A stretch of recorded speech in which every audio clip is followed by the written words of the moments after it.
Mohamed Ndiaye jërë ngeen jëf Boy Djiné ak Baye Djiné di Modou Fall ak Macky Sall ñoo xëy di jommale ci mboolem yéen kay ñu xëyandool tàmbale ak Baye Djiné politique gi jommal aw ñooñame ki noonam ci wàllu politique bi yëral xët mu njëkk Vox Populi xëy na dellu si moom journal bi ci tournée économique gi président Macky Sall doon def démb ak bërki démb ci ndukkumaan ba xamal ñu ne Macky Sall comme di économie la ji ngir mën a góob ay vote tournée économique bi mu doon def ak politique bi ci saf-sàpp journal bi nañu moom jiitu réew mi nangu na ko assumé na ko kaddu yi mu yëkkati ca ndukkumaan it Vox Populi xëy na ko tëral ci xëtamu njëkk nee na gaayam yi fii moom mokk na rumbax nooy na nepp li des rek moo di ngeen booloo den benn mu ne leen bu dee am na fenn foo xamante ne ji am ngeen fay jafe-jafe ngir gàñe ko wax leen ma ñëw doole leen jàppale leen ci xeex bi lu aju ci yëf mbir moo meek ni mu demee moom Macky Sall laas xëy nañu xamal ne lancé na élection locale yi nee na locale yi nga xamante ne ji moom la ñu jëm ci liste Benno Bokk Yaakaar yi ci la ñuy demee amul benn militant bu ñuy may muy dem ci locale yi ak beneen liste l'info gis ne Macky Sall mi ngi dajalewaat aw ñoñam Le Quotidien nañu santé électorale loolee la Macky Sall wuti woon ca tournée économique ba waaye ca Kaffrine nga mu doon génne giro hôpital ba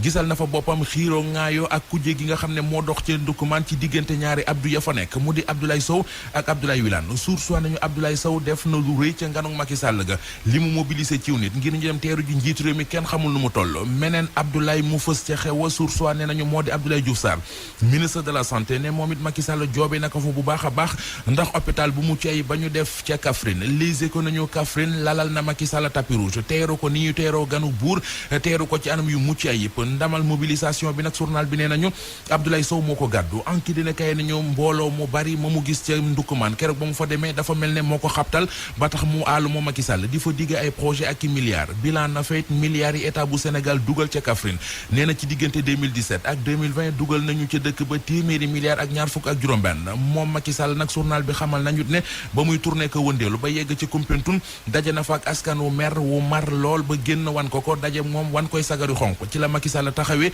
déglu leen dig leen am ndox La Tribune nañu lu mu dund ci tournée bi yamu rekk ci sagaru xonq yamu gis ca Koumpentoum ne ca Koungheul ay xeer lañu ko fa génneel doon ko sànni kàddu yu Macky Sall yëkkati ca ndukkumaan am na lenn loo xam ne l'Observateur xëy na ko ci mu di li mu ne militant yi képp ku ciy dem ci élection locale yi ci liste Benno Bokk Yaakaar yi ngay demee du ma nangu benn récépissé ndax soxlawuñu ko sax élection locale yi 2022 yi l'Observateur ne ñu njaw des na ci xam bi ne coppite yi nga xam ne indi nañu ko ci anam yi ñuy fale maire yi président conseil départemental yi ak conseil yi mu di suffrage universel direct moo nar a tas coalition yu bari moo nar a jurit ay ñol yu bari yu am ci yi nga xamante ne ji mosuñu ko dund ci élection fii ci réew mi maire yi bu Kaolack l'homme des affaires bii di Serigne Mboup def na ko affaire am libération nañu ànd na ak mouvement bi mu jiite mu di mouvement ànd defar Kaolack samp seenum dënd ne candidat lañu ca maire yi bu Kaolack àndu nawle la ñu woote jëmmal ko nag ci mbir mu ñu tuddee diisoo tour yéenekaay bi nañu ca Touba Ndorong nga mu fekk baax moom Serigne Mboup fa la ko tàmbalee fa la waxit yéene ju mu am ak li mu bëgg ci Kaolack fii ak 2030 libération bind ne l'homme de la situation noonee la ñu ko tuddee bàyyi Modou Fall mi ñu tuddee Boy Djiné jommale te ne kilifa yi jiite kaso yi réew mi Vox Populi nañu budul Djiné soriwu ko ndax rëccati na ca kaso camp pénal bi nga xam ne fa la ñu ko tëjoon libération nañu moom Boy Djiné ku yebu noppalu ci ay mbiram journal bi nañu bii mooy fukkee yoon ak ñaar yoon di ko teg loxo muy rëcc bu évadé wul ci commissariat yi évadé na ci prison yi l'observateur nañu évasion bu mujj bi ak càggante moo ko waral na mu def ba évadé ca quartier haute sécurité ga ñu ko dencoon ca camp pénal l'observateur mi ngi ñu koy tegal ci page 8am wàllu évasion ci kaso Boy Djiné battre na record yëpp record yéene kay xëye doomu Sénégal bu def jaloore mu di góolub Sénégal bii di Edouard Mendy Ligue des champions ba ñuy football ci Europe journal record nee nañu moo ko équipe am di Chelsea gagné nañu ko benn bal ci dara lu ñu dóor Manchester City mañ ko doon xëccool stade yéene kay xibaar ñu ne Edouard Mendy mooy doomu Afrique ci góol bu njëkk a gagné Ligue des champions. asalaamaaleykum mbokk yi déglu dal leen ak jàmm démb waa Ziguinchor ci njàqare bu rëy la ñu daal di yeewoo la ko waral moom mooy ne cong yi nga xam ne nag ñoo ngi ko doon dégg mu nekkoon ci diggante l'armée bi ak way fipp yi bokk ci biir MFDC colikaay bii di Sud Quotidien rawatina nag suñu naataango bii di Ignace Ndeye mi ngi ñuy xamal ne démb kon daal di nañuy dégg ay weccente sox ci gox yu mel ni Bayot ak Essing nekk ci biir arrondissement bu Niassia ak tamit ci gox yi di Badem Bagam ak yenn ci ay bërëb yoo xam ne ji way fupp yi ñoom ñoo fa nekk rawatina nag ca base bu kase lool foofu nga xam ne fa la kii di César Atoute Badiate teg tànkam démb kon l'armée bi yónnee na fa ay nitam ba pare nag daal di koy bombardement yu métti yoo xam ne daal la muy firndeel moom mooy ne l'armée bu réewum Sénégal ñoom ña ngay def seen kéemtalaay kàttan ngir fexe ba jëlee fa ñi nga xam ne ñoom ñooy way fupp yi ba fu mu nekk nii waxaguñu bilan bi nu mu tolloo ginnaaw cong yooyu nga xam ne nag moom lañu fi nemmeeku wante daal li am ba des moom mooy ne cong yooyu gën nañu kaa taral démb ci suba ñu wax ci wàllu mbay ak jolikaay bi di Les Échos ndaxte mi ngi ñuy xamal ne joriñ gu ñu dénk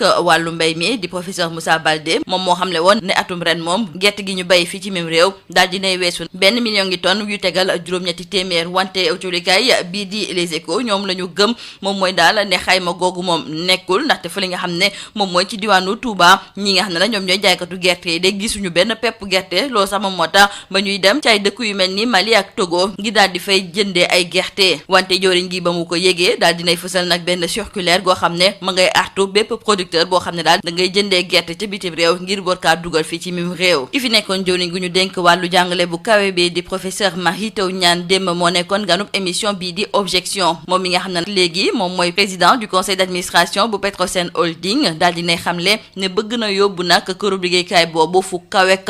bëgg na fexe sax ba mu daal di niroo ak Petronas maanaam di kërub liggéeykaay bi yëngatu ci wàllu pétrole te mu nekk fa li nga xam ne moom mooy ca Malaisie ko jiite nekk nag ab promoteur immobilier moom de dafa def kéemtalaay kàttanam nag ba fexe ba kuréel googu nekk gu ñu ràññee ci biir àddina bi yëpp moom nag di Mary Teuw Niane li ni mel la bëgg a def ak Petrosen te it ñiy wax nag ne ak pétrole bi nga xam ne dañu koo gis fii ci mim réew dina indil ay gàllankoor réewum Sénégal moom ne na nag gëmul loolu ndaxte daal dinay dénk kii di Biomar Gueye ne li ni mel moom buñ ko fi xalaat ndaxte ñun dañoo yéex a gis sax pétrole bi Mary Teuw Niane mi nekkoon ministre de l'enseignement supérieur moom it daal dinay xamle ne candidat la ca mairie bu Saint-Louis moom ci weeru mai bu atum 2020 la ñu ko tabb ci conseil d'administration bu Petrosen mu wuutu fa Abdourahmane Seck ñu daal di jukki jëmale ko nag ci tukki nemmeeku yi nga xam ne njiitu réewum Sénégal di Macky Sall ma ngi ko doon amal ci gox yu mel ni Kaffrine Kaolack Koumpentoum jolikaay bii di L'As ñu xamal ne njiitu réew mi dafa meloon ni ku nekkoon ci wàllu campagne ndaxte ba mu yeggee ba fa li nga xam ne sax moom mooy ca Kaffrine moom daal di ne xamle ne foofu moom moo ko moom rax ci dolli sax moom nee na 100% la fas yéene am foofu nga xam ne moom mooy ca Kaffrine jolikaay bii di L'Info du ñu xamal ne njiitu réew mi moom ba mu yeggee ci ndukkumaan bi askan bu takku ñoom ñoo ko teertu loolu nag moom moo tax ba Macky gëm na ne daal ne foofu nga xam ne moom mooy ca Kaffrine foofu moom moo fa teg tànk suñu naataangoo yu jolikaay bii di Le Soleil du ñu xamal it ne mobilisation bu tar la ñu nemmeeku ca Fatick Kaolack Kaffrine ak tamit Tambacounda dafa mel ni ne gox yooyu yëpp kon ñu ngi ànd ak njiitu réewum Sénégal di Macky Sall Dakar Times moom it di ñëwaat ci nit ñi nga xam ne ñoom ñoo teertu kii di njiitu réew mi ak jafe-jafe yi nga xam ne sax moom moo fi jotoon a am dafa mel ni ne loolu yëpp askan bi fàtte nañ ko ak mbooloo bu takku bi nga xam ne nag moom moo ko teertu jolikaay bii di Vox Populi mi ngi ñuy xamal ne Macky dafa kontaan ba daal di ŋaññi sax ñi nga xam ne ñoom ñoo nekk ci l'opposition bi ndaxte la mu gëm moom mooy ne ñooñu dañoo toog ci seen kanamu machine di ko wax ak saaga suba ba ngoon wante ñooñu daal suba la ñuy comprendre wante su fekkente ne ci tukki nemmeeku bi nga xam ne jiitu réew mi ma ngi ko doon amal ci gox yi ko dalee Fatick ba Tambacounda ñu ngi ñuy xamal tamit ne fa li nga xam ne de moom mooy ca Koumpentoum ba mu fa yeggee de ay morceaux yu xonk tur la Macky Sall daal di gis jolikaay bii di critique nañu Macky démb moom lu xonk sàppi na ko jolikaay bii di Tribune ma ngi koy dëggal ndaxte mi ngi ñuy xamal ne lu weesu Koumpentoum fa li nga xam ne it moom mooy ca Koungheul foofu moom askan ba fay yeewoo takkoon nañu ay morceaux yu xonk waa Koungheul yemuñu foofu ndaxte ñoom sax am na ñenn ci ñoom dañ doon sànni ay xeer jeexalee ko ak jolikaay bii di Libération ma ngay ñëwaat ci kii di Boy Djiné moom mi nga xam ne nag rëccaat na ca kaso ga ñu ko tëjoon ñu ngi ko tëjoon fa li nga xam ne de moom mooy ca camp pénal jolikaay bi di Libération duñu xamal ne démb ci suba la Boy Djiné daal di ne fes ne menteng bi nag mooy fukk ak ñaareelu yoon bi nga xam ne ma ngay rëcc ci kaso yi loolu sax moom moo tax boo jolikaay bi di Libération di xamle ne kon benn kaso tëwul ki nga xam ne de moom mooy Boy Djiné wante nag li gën a yéeme moom mooy naka la Boy Djiné daal di fexe ba génn ca kaso bu camp pénal ndaxte daal dina ñuy wane ay photo ci wàllu internet bi ñuy gis ne fa ñu ko tëjoon fenêtre bi Boy Djiné dafa daggatee li nga xam ne de moom mooy grillage bi ba pare mu am benn buum boo xam ne dañu ko lonk mu jógee ci néegam dem ci ab poto bu nekk ca biti wante jolikaay bi di Libération ñoom la ñu gëm moom mooy ne Boy Djiné jaarul foofu Boy Djiné kay ci buntu bi la jaar ngir war a mën a génn ci kaso googu ubbi nañu nag ab l'enquête ngir xool ba xam mbir ya na mu demee lii moo nekkoon mbox julikat yi di gën a fës ci biir jolikaay yi ñu leen di ñaanal njeextalu bës ak jàmm. Mesdames et messieurs, bonjour. Les populations de Ziguinchor et environ ont été réveillées hier par des tirs à l'arme lourde, des bombardements qui ont installé la psychose, nous disent nos confrères de Sud Quotidien. Des tirs à l'arme lourde beaucoup plus intenses dans les zones de Bayotte et du Essing, dans l'arrondissement de Niassia, les zones de Badem, Bagam et les positions rebelles satellites de la base de Kasselol du chef rebelle César Atoute Badiate, pilonné par l'armée sénégalaise qui y a déployé ses hommes depuis hier dimanche. Notre confrère Ignace Ignace Ndeye sur place nous indique que des bases rebelles bombardées, l'armée sénégalaise démarre donc un autre acte de ses opérations de ratissage et de sécurisation dans la partie sud du pays. Une offensive de l'armée qui n'est pas sans résistance, des bandes armées qui ripostent et des échanges de tirs sont perceptibles partout dans la zone et même jusqu'à Ziguinchor. Et même si aucun bilan n'est encore possible, il est à constater l'intensification des tirs dans la matinée du dimanche. Et notons enfin avec nos confrères de Sud Quotidien que cette reprise des hostilités entre l'armée et les bandes armées réinstalle en tout cas la psychose chez les populations du sud du pays. Parlons agriculture à présent avec nos confrères du quotidien Les Échos qui nous indiquent que le ministre de l'Agriculture avait estimé la production d'arachide à 1,797 486 tonnes. Eh bien, retenons avec nos confrères que le ministre est démenti par les faits. En effet, l'arachide est introuvable sur le marché sénégalais, notamment à Touba, où les commerçants sont obligés d'importer l'arachide du Mali et du Togo. Devant cette menace pour notre capital semencier, Moussa Baldé a sorti une circulaire pour mettre en garde les producteurs qui seraient tentés d'injecter ce stock de semences sur le marché. L'ancien ministre de l'Enseignement supérieur, le professeur agrégé de mathématiques Mary Teuw Niane, ne manque pas d'ambition. Face à Bayoumar Gueye, dans l'émission Objection sur Sud FM, le PCA de Petrosen Holding a déclaré que son ambition est de faire de la société sénégalaise la Petronas du Sénégal. Il s'agit de la société pétrolière de la Malaisie, un pays émergent et dont le succès du promoteur immobilier malaisien repose avant tout sur un immense complexe touristique. Dans Sud Quotidien, nos confrères nous indiquent que selon Mary Teuw Niane, Petrosen veut être le leader dans son domaine et d'ailleurs d'ici 2 voire 3 ans, Petrosen sera la première société nationale sénégalaise. Mieux, ajoute-t-il, les questions d'importation seront aussi derrière eux. Ils parleront plutôt de production. Mary Teuw Niane dit ne pas craindre la malédiction du pétrole pour le Sénégal et pour cause, il soutient que notre pays a découvert le pétrole avec un peu de retard. Nos confrères de Sud Quotidien nous rappellent que l'ancien ministre de l'Enseignement supérieur, candidat à la mairie de Saint-Louis, a été nommé président du conseil d'administration de Petrosen Holding en remplacement à monsieur Abdourahmane Seck en mai 2020. Et l'on parle de la tournée économique du chef de l'État à Macky Sall. Une tournée marquée par une série d'inaugurations, d'appels à l'unité aux responsables de Benno Bokk Yakaar, surtout à Kaffrine. Pour nos confrères du journal L'As, Macky lance les locales. Et le chef de l'État Macky Sall nous confie, nos confrères du journal L'As, a fait savoir qu'il aura 100% à Fatick. Nos confrères de l'Info trouvent que c'est parce que le chef de l'État Macky Sall a eu droit à un bain de foule dans le Ndoukoumane. Nos confrères du quotidien Le Soleil ont aussi constaté qu'à Fatick, Kaolack, Kaffrine et à Tambacounda, le chef de l'État Macky Sall a été accueilli par des marées humaines. Macky Sall plébiscité, c'est d'ailleurs le titre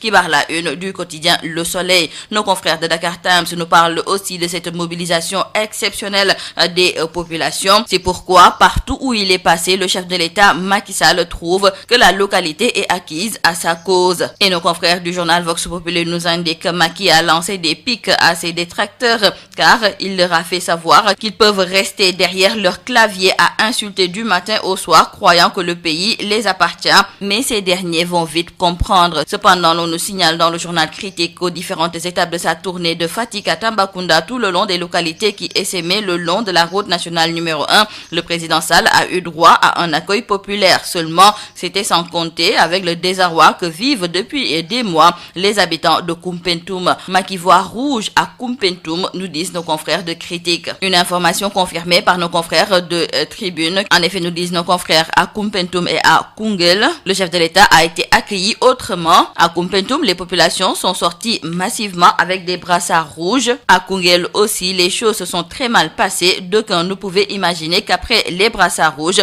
Macky Sall allait essuyer des jets de pierre. Tel a été donc le cas pendant de longues minutes, poussant la sécurité à veiller au grain. Terminons par nos confrères de Libération qui reviennent sur cette évasion de Boy Djiné du camp pénal. Baye Modou Fall, alias Boy Djiné, s'est évadé au petit matin de dimanche du quartier de haute sécurité du camp pénal de Dakar. Et c'est la 12e fois qu'il se fait la belle. Cependant, beaucoup de questions subsistent par rapport à cette évasion, car selon nos confrères du journal Libération, sa cellule est collée au poste de garde et pourtant les barreaux de sa chambre ont été purement et simplement sciés. Ensuite, une aide extérieure y aurait lancé une corde avant de l'attacher à un poteau de la Sonatel. Les images de la fenêtre de la cellule ainsi que la corde ont été d'ailleurs diffusées sur Internet hier, mais des sources proches de l'enquête croient dur comme comme fer que ce décor a été organisé à dessein pour orienter les investigations. Et nos confrères de Libération, eux, sont sûrs que la thèse la plus probable et que semblent confirmer d'autres images de surveillance est que Boy Djiné